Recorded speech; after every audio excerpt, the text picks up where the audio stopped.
जब संन्यास दिया जाता है तो बड़ी कारुणिक स्थिति होती है, दिगंबर करा दिया जाता है, नंग धड़ंग, और गंगा जी में खड़ा किया जाता है। और ये जो पहला सूत्र है कि देह मात्रावशेषिता, ऐसे हाथ उठा के बोलो, कौन है इस जगत में तुम्हारा, क्या है? बोले गंगा में खड़े होकर कह रहे भगवान श्री नारायण के सिवा और कोई नहीं। तब शुरुआत होती है संन्यास धर्म की।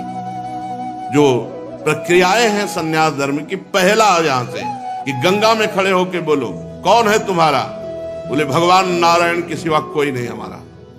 अब यहां से संन्यास प्रक्रिया फिर शुरू होती है उसकी। तो शरीर के अतिरिक्त सब कुछ का संन्यास ले ले। फिर किसी व्यक्ति से अपनापन नहीं, सबके प्रति समान भाव। यानी कि घर वालों को देखा तो खिल गए, इसका मतलब तुम झूठ बोले थे गंगा में खड़े होके कि तुम्हारा कोई नहीं, तो अब कौन है तुम्हारा निकल आया संसार में, अब कौन निकल आया? ये बहुत कठिन है, बहुत कठिन है। विरक्त संन्यास ये बहुत कठिन है। गुरु कृपा से जिस दिन से घर से निकले थे उस दिन के बाद कभी एक कवल भोजन नहीं किया, कभी एक रात नहीं रुके। संन्यास के बाद कभी जिंदगी में दोबारा उस क्षेत्र में नहीं गए।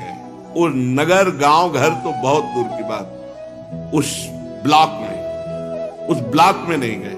पूरा जीवन हो गया।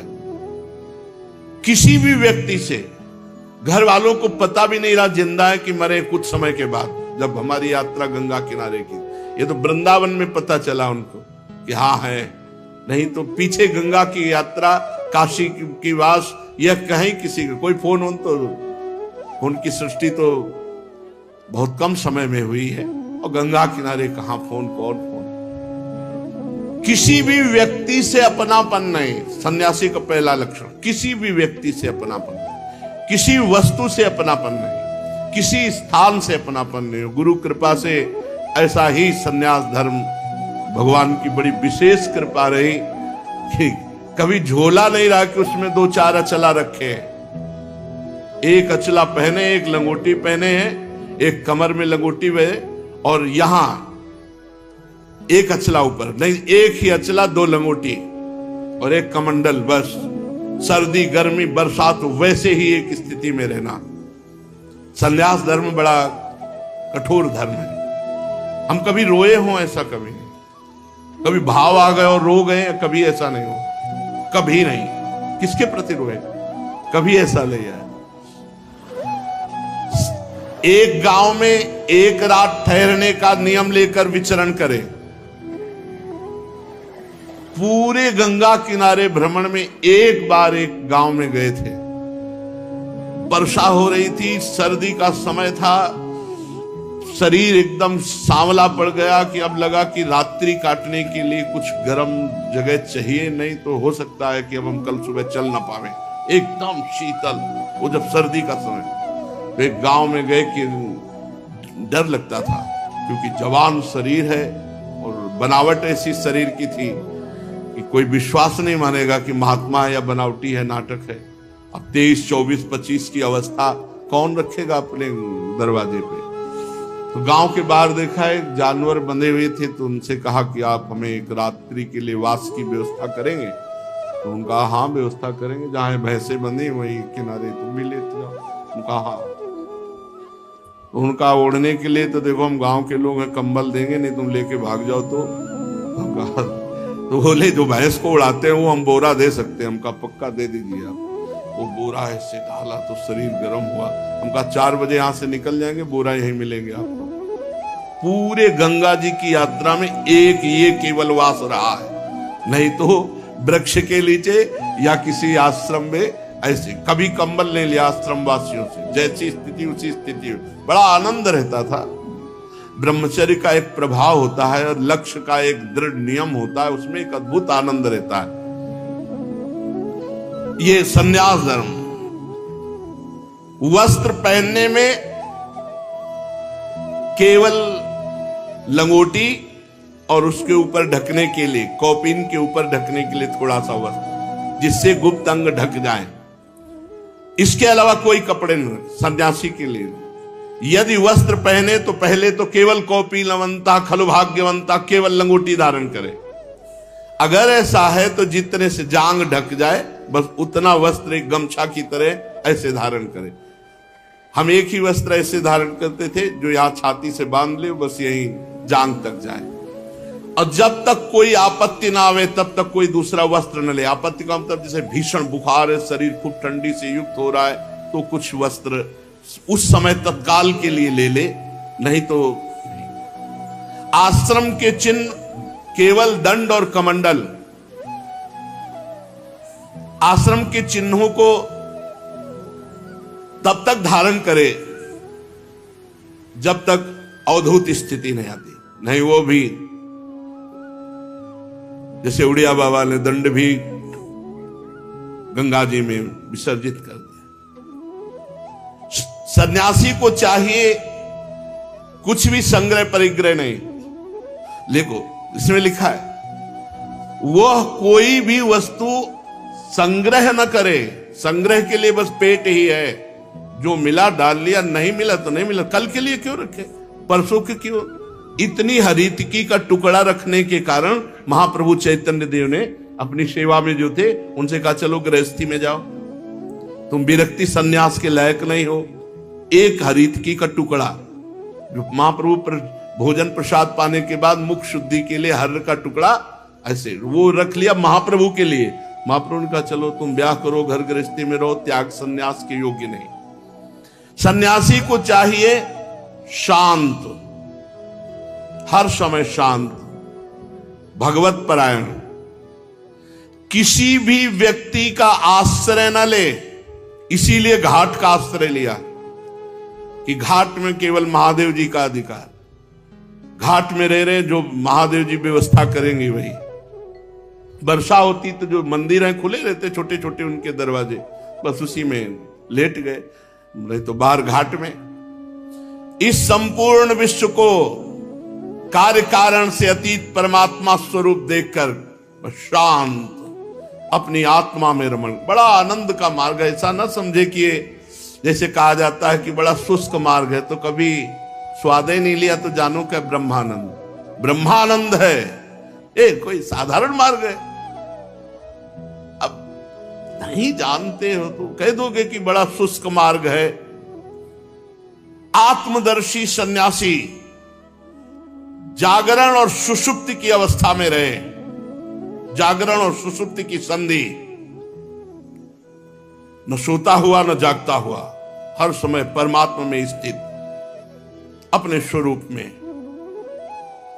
भवबंधन से मुक्त होने के लिए जब सन्यास लिया गया तो केवल शरीर का परिग्रह, एक कौपीन, एक वस्त्र, कोई और परिग्रह नहीं, रखने के लिए कोई पात्र नहीं, पेट ही पात्र है। किसी व्यक्ति से बड़ा आनंद का मार्ग है, बड़ा आनंद का मार्ग है, सच्ची मानिए। वो आनंद की लहरें जिसमें कई कई दिन भोजन न मिलने पर भी एक अद्भुत आनंद वो देखा है। ना तो शरीर की पीड़ाओं का और न शरीर की वंदना का अभिनंदन, शरीर की पीड़ाओं की परवाह नहीं, कोई प्रणाम नमस्कार बिल्कुल, कहीं कोई उसका आदर ही नहीं। जीवन केवल परमात्मा स्वरूप। एक संत भगवान को देखा, वहां से और वैराग्य बढ़ा। एक कन्नौज की तरफ फतेहगढ़ के आगे घटिया घाट है, अब कुछ नाम परिवर्तन हो गया है। उस घाट में जब हम कुछ दिन रुके गंगा के किनारे, तो एक संत को देखा कि वो केवल एक पतली सी मार्किन और एक लंगोटी, एक से एक त्यागी माँ, और सर्दी का समय। और हमें लगा कि यार हमारे जीवन को धिक्कार, हम अपने को त्यागी समझते हैं और ये वयोवृद्ध हैं और इतना त्याग। तो रात में महाराज जी यहाँ आश्रम में तो व्यवस्था, एक छोटा सा कंबल आप ओढ़ लीजिए, ऐसे मुस्कुराते, मौन, हड्डी हड्डी शरीर में, मार्किन केवल ओढ़े हर समय। अरे भजनानंदी महात्माओं की तो गंगा किनारे जैसे जीटी रोड में बड़ी बड़ी गाड़ियां चलती रहती है, ऐसे गंगा किनारा जीटी रोड है, बड़े बड़े महापुरुषों का, एक से एक ब्रह्मबोध संपन्न महापुरुषों के दर्शन। बस फिर अंदर से लगा कि कमंडल फेंका, अचला फेंका, लंगोटी फेंका, दिगंबर। हम तो जवान हैं, ये तो वयोवृद्ध हैं, ऐसे काफी समय तक ऐसे ही। तब एक सच्चिदानंद स्वामी जी मिले, कहा दिगंबर है, ऐसे पार्श्व में बैठा ला। बोले गुरु आज्ञा से वस्त्र का त्याग किया? उनका नहीं, स्वतः।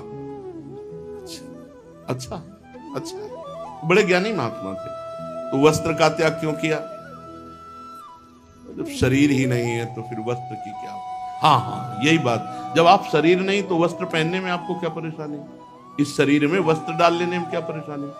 उनको कोई परेशानी नहीं। तो बोले लीजिए पहनिए।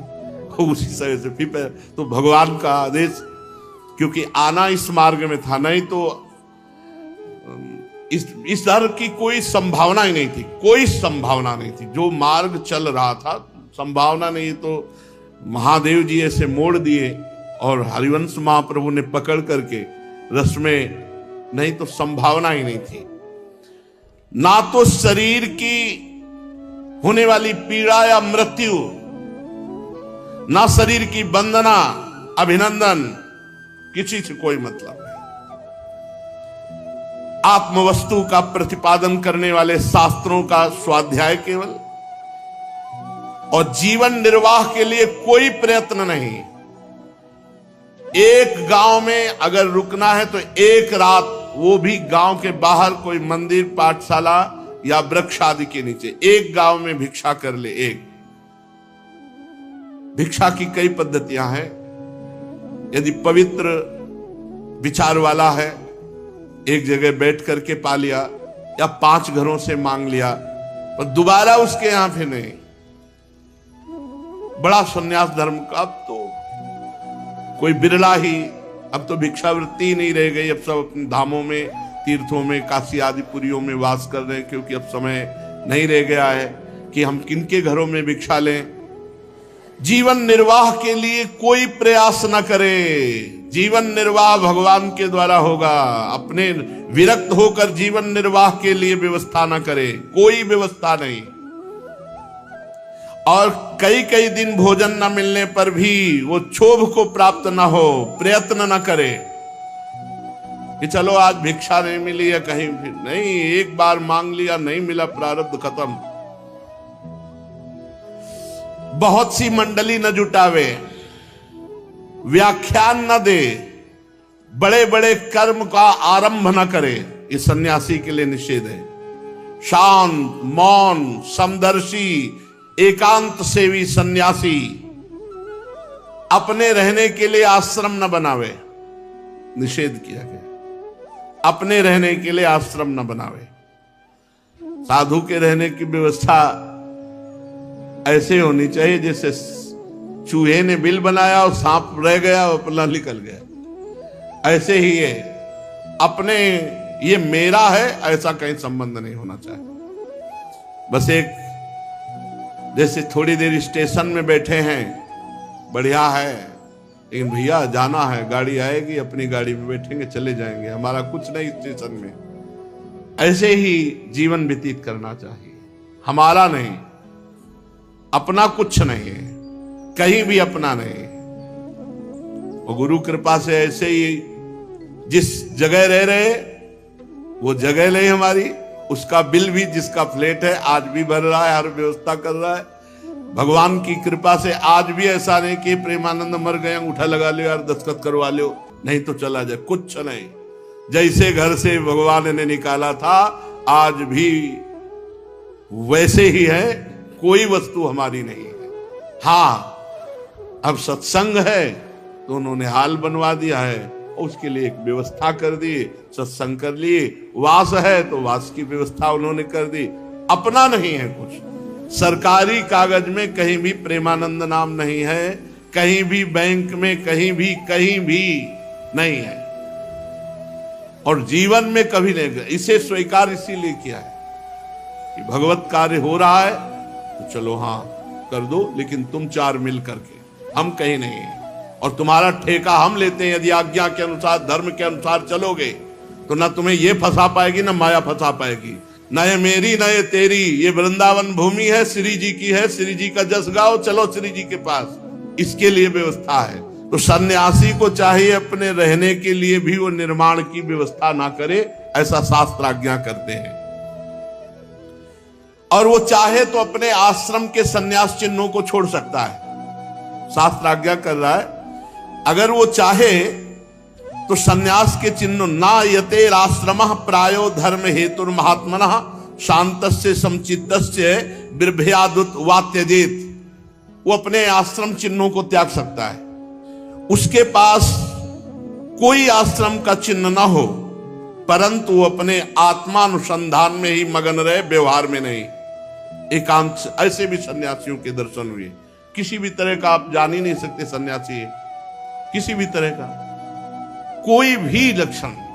एक परमहंस जी रह रहे हैं अपने वृंदावन में, उनको बहुत वर्षों से तो हम ही जानते हैं। बनियान किसी के घर में सूख रही है तो अंगूठा किसी के घर में सूख रहा है, भोजन कहीं होगा तो शयन कहीं होगा, बाल भोग कहीं हुआ तो, और ये ब्रजवासियों के घर में रहते हैं, किसके घर में मिलेंगे ये कुछ पता नहीं। 1-2 बार आए हैं, हितधाम में भी तो आए हैं। उच्च कोटि के जो महापुरुष होते हैं उनको समझना बड़ा मुश्किल। वो आश्रम के चिन्हों को धारण करे चाहे छोड़ दें, उनके पास कोई आश्रम का ना चिन्ह हो, पर वो आत्मानुसंधान में मगन रहे, व्यवहार प्रपंच में नहीं। अत्यंत विचारशील होने पर पागल जैसे दिखाई देने चाहिए, शास्त्र आज्ञा करता है। बहुत ज्ञानी होने पर भी पागलों जैसा व्यवहार होना चाहिए। और ऐसे बहुत से संत हमें काशी में मिले जो उच्च कोटि के ब्रह्म ज्ञानी, लेकिन व्यवहार ऐसा, लोग कुल्हड़ चाय पी के ऐसे ऊपर मार रहे हैं। देखा तो हमका गजब हो गया। विश्वनाथ जी बड़ी विचित्र लीला है, वो ऐसे जा रहे नंग धड़क, ऐसे कुल्हड़ चाय पी के ऐसे फिर तालियां बजा रहे हैं ऐसे, और वो गंभीर मुद्रा में जा रहे। अत्यंत प्रभावशील तपस्वी होने पर भी साधारण पुरुषों की दृष्टि में पागल और गूंगे से ज्यादा नहीं। ऐसी स्थिति दिखाओ कि पागल है, गूंगा है, बिल्कुल दिमाग नहीं, असाधारण प्रभाव, संकल्प कर ले तो एक क्षण में नष्ट हो जाए, असाधारण प्रभाव। युधिष्ठिर जी, इस विषय में महात्मा लोग एक प्राचीन इतिहास वर्णन करते हैं, वो परम अवधूत शिरोमणि दत्तात्रेय जी का और भक्तराज प्रहलाद का संवाद। एक बार भगवान के परम प्रेमी भक्त श्री प्रहलाद जी कुछ मंत्रियों के साथ लोगों के हृदय की बात जानने के लिए गुप्त रूप से विचरण कर रहे थे। पहले राजा लोग कुछ अपने निज अंग सेवियों को लेकर भेष बदल करके घूमते थे साधारण वेश में, समाज में क्या हो रहा है, क्या शासन शैली चल रही है, स्वयं राजा लोग ऐसे साधारण वेश में घूमते थे। तो घूम रहे थे तो देखा कि पृथ्वी पर एक अवधूत लेटे हुए हैं। पर प्रहलाद जी उच्च कोटि के महात्मा, दृष्टि गई तो बोले साधारण तो है नहीं, इनके नेत्रों की ज्योति बता रही कि कोई उच्च कोटि के हैं। पर कोई आश्रम चिन्ह नहीं, कंठी तिलक कोई कुछ नहीं, बाहरी कोई ऐसी वेशभूषा नहीं जिससे जाना जा सके महात्मा। पर प्रहलाद जी समझ गए कि कोई सिद्ध पुरुष है। भगवान के परम प्रेमी प्रहलाद जी समीप गए और साष्टांग दंडवत प्रणाम किया, विधि पूर्वक पूजा की और यह प्रश्न किया, भगवान आपका शरीर उद्योगी और भोगी पुरुषों के समान बहुत हष्ट पुष्ट है। उद्योगी नाना प्रकार के व्यापार आदि करने वाला, अच्छे अच्छे पदार्थ खाने वाला, व्यायाम आदि करने वाला, ऐसा बलिष्ठ आपका शरीर है। संसार का नियम है कि उद्योग करने वाले को धन मिलता है, धन वाले को भोग प्राप्त होता है, भोगियों का ही शरीर पुष्ट होता है जो अच्छे अच्छे पदार्थ पाते हैं। पर आप पढ़े हैं, कोई उद्योग तो कर नहीं रहे, पर आपका शरीर बता रहा है कि बहुत हष्ट पुष्ट है। और आपके पास धन भी नहीं है क्योंकि दिगंबर पड़े हो, फिर भोग कहां से प्राप्त होंगे? और बिना भोग के इतना स्वस्थ शरीर कैसे है आपका? यदि सुनने योग्य बात हो तो हमें बताओ। देखने में तो आप बड़े विद्वान, समर्थ और चतुर दिखाई देते हैं, बड़े अद्भुत आप हैं, पर आप पढ़े हुए हैं। देखने में आप लग रहे हैं कि आप कोई बहुत बड़े विद्वान, ज्ञानी महात्मा हैं। आप पढ़े हुए हैं, इसका क्या कारण है? नारद जी कहते हैं, धर्मराज, जब प्रहलाद जी ने भगवान अवधूत शिरोमणि दत्तात्रेय जी से प्रश्न किया, तब दत्तात्रेय जी ने कहा, भक्तराज, श्रेष्ठ पुरुष तुम्हारा सम्मान करते हैं। सुनो, मनुष्यों की कर्मों की प्रवृत्ति और उनकी निवृत्ति का क्या फल मिलता है, ये तुम तो ज्ञान दृष्टि से जानते ही हो। देखो, तुम्हें क्या समझाना, अनन्य भक्ति के कारण देवादिदेव भगवान नारायण सदा तुम्हारे समीप रहते मैं देख रहा हूं। अवधूत शिरोमणि दत्तात्रेय जी कह रहे हैं, तुम्हारी अनन्य भक्ति से प्रभावित होकर कभी भगवान तुम्हारा साथ नहीं छोड़ते, हर समय भगवान नारायण तुम्हारे साथ है, ये मैं देख रहा हूं। जैसे सूर्य अंधकार को नष्ट कर देता है, ऐसे ही भगवान ने तुम्हारे अज्ञान का नाश कर दिया है, तभी पहचान पाए इतने बड़े महापुरुष को। प्रहलाद, मैंने जैसा कुछ जाना उसके अनुसार मैं तुम्हें उत्तर देता हूं। प्रहलाद, एक तृष्णा ऐसी वस्तु है जो भोगी पुरुषों में रहती है और कभी वो पूरी नहीं होती। तृष्णा कहते हैं भोगे हुए भोग को बार बार भोगने की इच्छा। हे प्रहलाद, तृष्णा एक ऐसी वस्तु है जो भोगी पुरुषों के पास रहती है, बार बार भोगने की इच्छा, और उसी तृष्णा के कारण जन्म मरण होता है, और उसी तृष्णा के कारण लोग झुलस रहे हैं। चिंता, शोक, भय, उद्विग्न, जन्म, मृत्यु, नाना प्रकार की तृष्णा से कर्म करते हैं और कर्म से शुभ अशुभ होते हैं। इसी से उनकी योनियां बदलती रहती हैं और भटकते रहते हैं, कभी स्वर्ग, कभी नरक, कभी तिर्यक योनि, कभी मनुष्य योनि, नाना प्रकार की योनियों। और ये तृष्णा मेरे में नहीं है। मैं हष्टपुष्ट क्यों हूं? क्योंकि ना भोग की कामना है और न तृष्णा है। जिसके हृदय में तृष्णा नहीं है भोगों की, बड़ा मस्त, जाहिन चाही कबों कछ तुम सन सहज सने।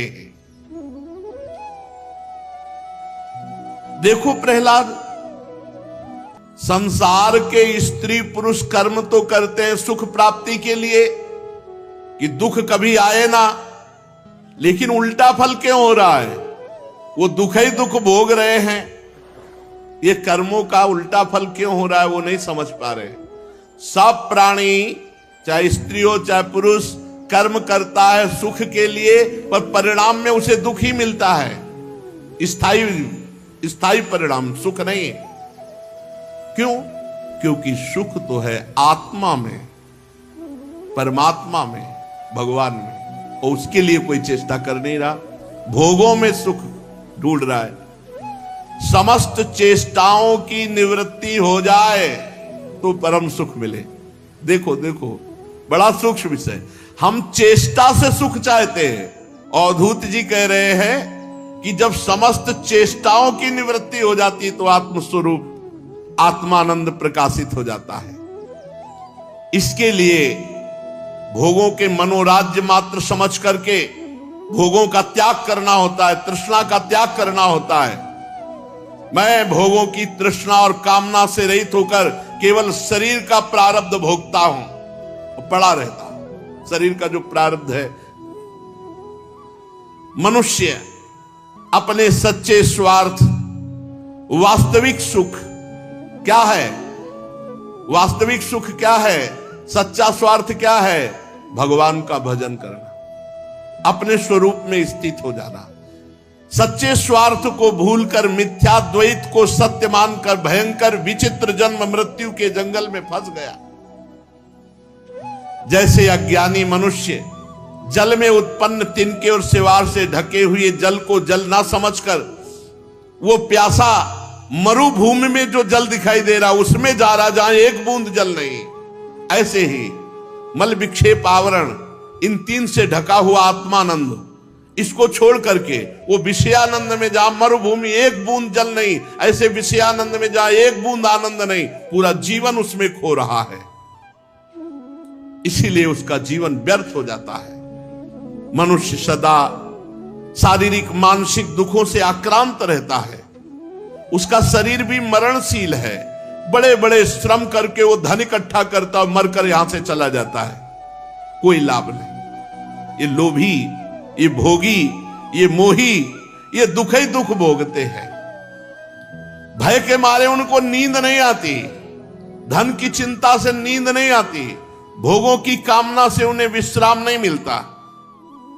जो धन के लोभी हैं, राजा, चोर, शत्रु, स्वजन, पशु, पक्षी, याचक और काल से यहां तक कि कहीं मैं भी भूल न कर बैठूं, अधिक न खर्च हो जाए, इस आशंका से वो जलते रहते हैं। बुद्धिमान मनुष्य को चाहिए शोक, मोह, भय, क्रोध, राग, कायरता, श्रम का शिकार ना होना पड़े। इसलिए भोग, धन, नाना प्रकार की तृष्णा, इनका त्याग कर दे, नहीं तो दुख ही दुख हाथ लगेगा। मैं सबसे मस्त रहता हूं, न धन की चिंता है, न किसी से मोह है, और न मैं शरीर की चिंता करता हूं। इसका प्रारब्ध है जो हो जाता है। कभी कभी अच्छे पदार्थ मिल गए, कभी भूखे रह गए, शरीर का प्रारब्ध। इस लोक में सबसे बड़े गुरु हैं मेरे अजगर और मधुमक्खी। वो 24 गुरुओं की एकादश स्कंद में है। इसमें कह रहे प्रहलाद जी से कि मेरे सबसे बड़े गुरु हैं अजगर। अजगर करे न चाकरी, पंछी करे न काम, दास मलूका कह गए सबके दाता राम। अवधूत पड़े हैं, संयोग बना कोई बहुत सुंदर सुंदर मीठा पदार्थ, ये सब पवा दिए। संयोग नहीं बिना कई कई दिन तक भूखे पड़े रहे। शिक्षा हमने ली वैराग्य की और संतोष की। देखो, मधुमक्खी शहद इकट्ठा करती है, परंतु दूसरे लोग उस शहद का भोग करते हैं। इसलिए ये जीवन भर धन इकट्ठा करते हो, भोग दूसरे लोग करते हैं। मैंने मधुमक्खी को गुरु बनाया, उससे शिक्षा ली कि साधु को कभी कुछ इकट्ठा नहीं करना चाहिए। मस्त रहो। शरीर का प्रारब्ध है। अगर यहां तुम्हें भोजन नहीं लिखा प्रारब्ध में, तो कुछ ऐसा तिकड़म आ जाएगा कि आप भोजन नहीं करोगे, या आपके मन में आ जाएगा कि 2 दिन भोजन नहीं करेंगे। क्यों? प्रारब्ध भोग है इसलिए। और अजगर से मैंने शिक्षा ली कि जैसे वो निश्चेष्ट पड़ा रहता है, आहार स्वयं आ जाता है नजदीक, ऐसे साधु को रहना चाहिए। आहार स्वयं आ जाएगा, अपने आप आ जाएगा, विश्वास कर लीजिए, व्यवस्था अपने आप हो जाएगी। दैववश भगवान की प्रेरणा से साधु के पास जो थोड़ा अन्न आ जाए, सूखा आ जाए, नीरस आ जाए, बेस्वाद आ जाए, या बहुत गुणों से युक्त स्वादिष्ट आ जाए, बस पा लेना चाहिए। ये बहुत मस्ती का मार्ग है, बहुत मस्ती का। बाबा जी बनना बहुत मस्ती का मार्ग है, पर सही मार्ग होता। पाखंड और नाटक में तो जलते रहोगे फिर। कभी बड़ी श्रद्धा से कोई भोजन पवा देता है, तो कभी बड़ी अश्रद्धा से पवा देता है। कभी कोई सम्मान करता है, तो कभी अपमान। कभी कभी तो रात में भोजन मिल जाता है तो रात में पा लिया, कभी दिन में मिल जाता है दिन में पा लिया, कभी एक बार मिला तो एक बार पा लिया, कहीं कई दिन नहीं मिला तो कई दिन नहीं पाया। ये इस शरीर के मैं प्रारब्ध को देखता रहता हूं, दत्तात्रेय जी कह रहे। इसलिए कभी कोई आया रेशमी वस्त्र पहना गया, कभी कोई आया उसको उतार ले गया। हाँ, कभी कोई आया खवा दिया, कभी घास में पड़े हैं, कभी पृथ्वी में पड़े हैं, कभी राख की ढेर पे भी पड़े तो कभी राजाओं के महलों में भी पड़े हैं। ये दैत्यराज कभी शरीर को बहुत नहा धोआ कर चंदन वस्त्र फूलों के हार सजा, और कभी पिशाच की समान नंग धड़ंग ऐसे विचर रहे। मैं ना किसी की निंदा करता हूं, ना स्तुति करता हूं, ना कोई चेष्टा करता हूं, ना कोई तृष्णा करता हूं, ना कोई कामना करता हूं, एक परमात्म स्वरूप में स्थित रहता हूं। यह अद्भुत स्थिति है। सत्य के मार्ग में चलने वाले उपासक को चाहिए किसी भी तरह की कोई कामना चित्त वृत्ति में ना आने दे। शरीर का प्रारब्ध जैसा होगा भोग लेगा। हम इसको देखेंगे, केवल दृष्टा है, हम कोई भोगता नहीं है। मन को सदैव परमात्मा में स्थित रखें, सदैव परमात्मा में, भोगों में नहीं। प्रहलाद, मेरी आत्मकथा तुमने पूछा था कि तुम इतने स्वस्थ क्यों हो? क्योंकि मैं प्रसन्न रहता हूं, कोई कामना नहीं करता, कोई तृष्णा नहीं करता, कोई क्रिया नहीं करता, कोई चाह नहीं करता। हर परिस्थिति, चाहे मान अपमान वाली, सुख दुख लाभ हानि वाली हो, उसमें समान आनंदित रहता हूं। नारद जी कहते, प्रहलाद जी ने पुनः अवधूत शिरोमणि दत्तात्रेय जी को प्रणाम किया, उनकी पूजा की और आशीर्वाद लेकर वो अपनी राजधानी को गए। तो यति को चाहिए, साधक को चाहिए, बैरागी को चाहिए कि एक शरीर मात्र का केवल परिग्रह और तन ढकने के लिए वस्त्र, और इसका प्रारब्ध देखता रहे। कभी अपमान हो रहा है तो, कभी सम्मान हो रहा है तो, इसका प्रारब्ध है, इसको भोगने दो। तुम निरपेक्ष रहो, तुम शांत रहो, तुम मान अपमान में लिप्त मत हो जाओ। कभी अच्छे पदार्थ मिल रहे हैं तो निरपेक्ष होके पाओ, कभी सूखे पदार्थ मिल रहे हैं तो निरपेक्ष होके पाओ। शरीर को देखो कि ये इसका प्रारब्ध है, आज पवाया जा रहा है। ऐसे मस्ती में रहने के लिए वैराग्यवान, ये जो निवृत्ति मार्ग है, महासुख का मार्ग है, कोई चिंता नहीं। अब मनुष्य शरीर कैसे बनता है? श्री भगवान कहते हैं, माता जी, वो जब अन्य योनियों में भोग करके पुनः पहुंचता है तो उसे मनुष्य योनि का जब विधान बनाया जाता है तो पहले वो वर्षा के द्वारा जीव अन्न में पहुंचता है, और अन्न के द्वारा माता पिता के उदर में पहुंचता है। जो पिता का वीर्य और माता का रज दोनों के संयोग से उसकी रचना होती है। अव्यक्त है, आत्मस्वरूप है, अविनाशी है। जब माता पिता के संयोग से रज और वीर दोनों मिलते हैं तो एक रात्रि में वो एक कलल बनते हैं, दोनों मिल करके कलल बनते हैं। 5 रात्रि में वो बुदबुदा बनता है। 10 रात्रि में एक बेर की आकृति जैसा होता है। हम ही तुम हैं। उसके बाद 10 दिन के बाद धीरे धीरे मांसपेशियां बढ़ना शुरू हो जाती हैं। 1 महीने में बड़े अंडे का जैसा रूप, 1 महीने के बाद फिर उसकी सिराकृति बनती है, खोपड़ी की आकृति बनती है। 2 महीने के बाद हाथ पांव के अंग बनना शुरू होते हैं।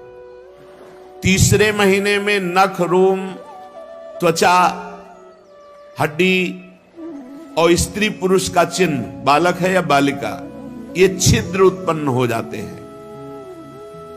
4 महीने में मांसाद धातुएं नस नाड़ियों में रक्त संचालन प्रारंभ हो जाता है। 5वें महीने में चेतना जागृत होने लगती है और भूख प्यास लगने लगती है। भारी नरक है, भारी नरक माता का गर्भ। 6ठे महीने में त्राहिमाम बोल देता है, इतना कष्ट। झिल्ली से लिपटा हुआ मां की दाहिनी कोख में बच्चा रहता है, वहीं आसपास मलाशय और मूत्राशय है।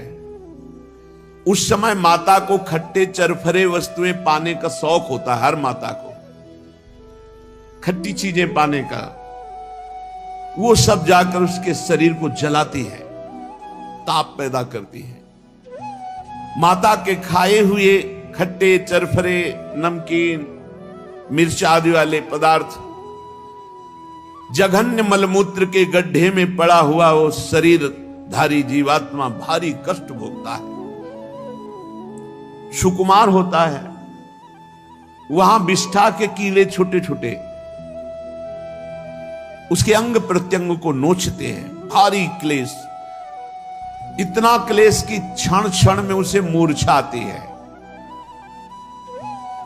माता को और पसंद होता है गर्मा गर्म कड़ुआ तीखा नमकीन रूखा खट्टा आंतों से घिरा हुआ, और सिर पेट की ओर तथा पीठ और गर्दन कुंडलाकार ऐसे मुड़ा हुआ। बहुत कष्ट मां के गर्भ में बहुत। और देख लो बड़े ज्ञाता बनते हो, 25 वर्ष 30 वर्ष 40 वर्ष की बात है, इसी घर में रह के आए हैं हम सब इसी मां के गर्भ में रह के आए हैं। अब वो बंद झिल्लियों में पराधीन अंग हिलाने डुलाने में भी असमर्थ, भारी कष्ट उस समय